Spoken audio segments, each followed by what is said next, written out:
Good morning, candidates. Welcome to CRT Assessment Center. My name is CHRISTEL T. Olog, an accredited competency assessor for Food and Beverages Services NC2. Here is my ID as a proof of my accreditation. I would like to acknowledge the presence of Engineer Marisa Villanueva, our Competency Assessment Center Manager, Ms. Christine S. Evangelista, our TESDA representative from TESDA Provincial Office. Candidates, don't worry about their presence. They are here to oversee the conduct of competency assessment and to check if the conduct is accordance with the prescribed competency assessment methodology and procedures. They will not assess you. Before we start, I would like to check your attendance. Please sign here.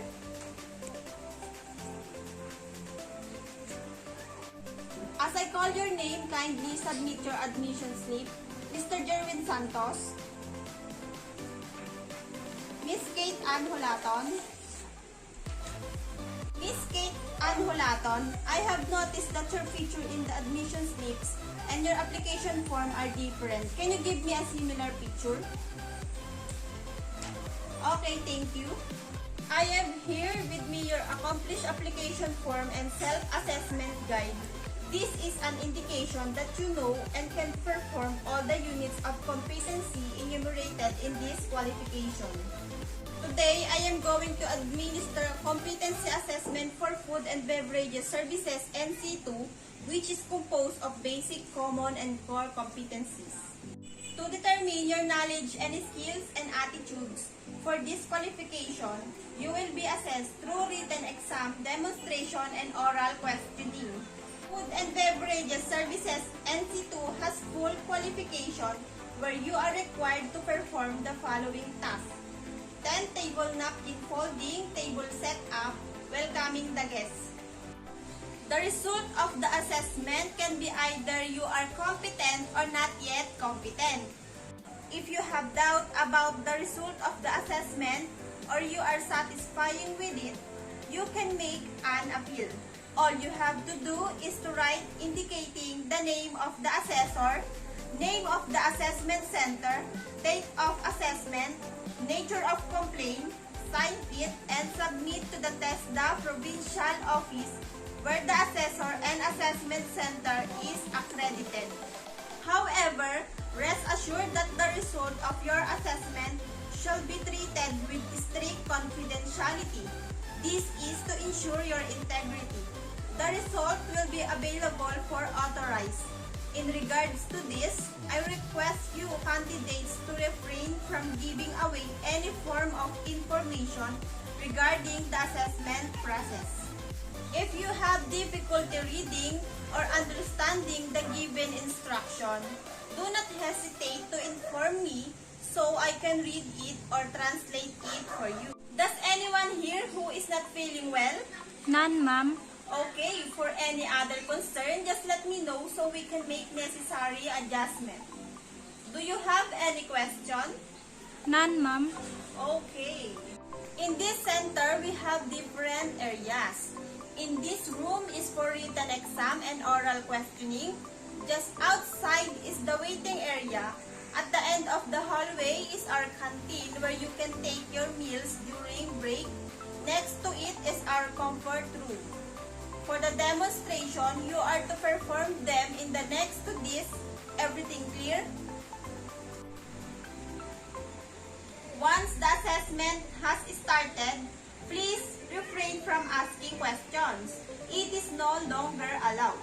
Same with your cell phone. You are not allowed to use it during assessment. Just kindly put it on silent or perhaps turn it off. Food is also not allowed here inside the assessment area. Eating here is strictly prohibited. So, any other concern? If none, I will give you a short break. Please come back after 10 minutes. Welcome back. Candidates, please settle on your seat. I am going to administer the written test. Here are the questionnaires. Please get one and pass. Please do not write anything on the questionnaires. Here is the answer sheet where you shall put your answer. Please read the instruction carefully. Everything clear? You may start now. Okay, time's up. Please pass your paper in front. Now, I will assign your numbers. Miss Kate Ann Hulaton, you are candidate number 1, and Mr. Jerwin Santos, you are candidate number 2. Here are your specific instructions. Please read them carefully. Do you have any questions? If none, let's proceed to the demonstration area. Candidate number 1, please proceed to the practical work area. Please perform 10 table napkin folding.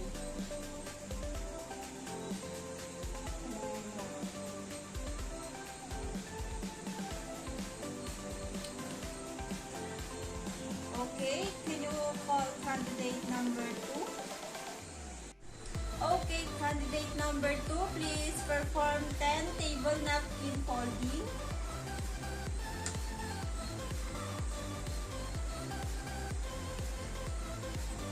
Okay, thank you. All candidates, please proceed to the waiting area and wait until I call for you for the oral interview. Candidate number 1, please remain and sit down. I will just ask you some questions. Okay, candidate number 1, how do you handle guest complaint? Hear, empathize, analyze, respect, and taking action. Okay, thank you. Please sign this rating sheet. Kindly call candidate number 2.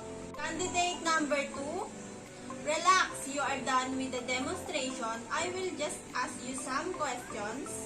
What is 3-bucket method? Washing, rinsing, and sanitizing. Okay, that's all for now. Please sign in this rating sheet. You may go back now at waiting area and call candidate number 1. Candidate number 1, Miss Kate Ann Hulaton.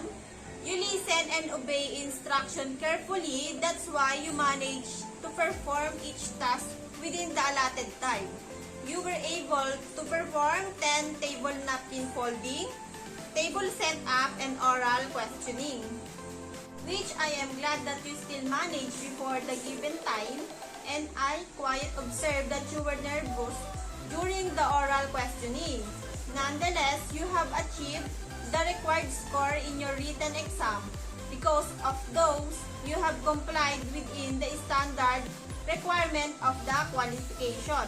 Kindly sign the competency assessment result summary indicating that you have accepted the result of this assessment.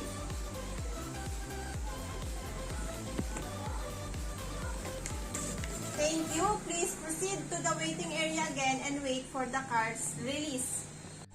Candidate number 2, Mr. Jerwin P. Santos.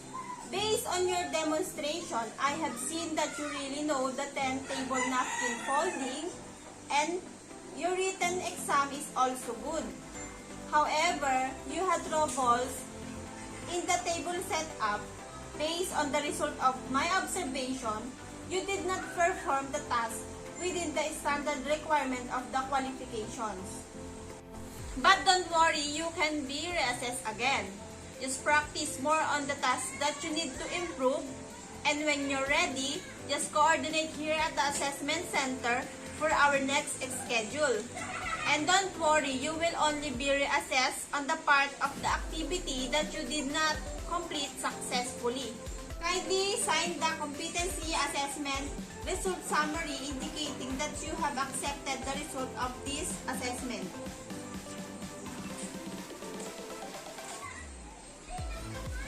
Please proceed to the waiting area and wait for the cars releasing. Candidates, please come in here inside. I will be distributing the evaluation form. Kindly answer all the items to evaluate me as your assessor as basis for improving my performance. Are you done? Kindly submit forward. Okay, thank you. Mrs. Marisa, CAC Manager, out of 10 candidates, 9 are competent and 1 are not yet competent. Here are the documents for your filing and signature. Thank you. Candidates, I have submitted the assessment result to the center manager. Your cars will be given to you later. For those who competent, you may claim your national certificate at the TESDA Palayan Business Hub office after 5 working days. Bring with you your car's passport size picture with white background and 50 pesos for the certification. Thank you and have a nice day.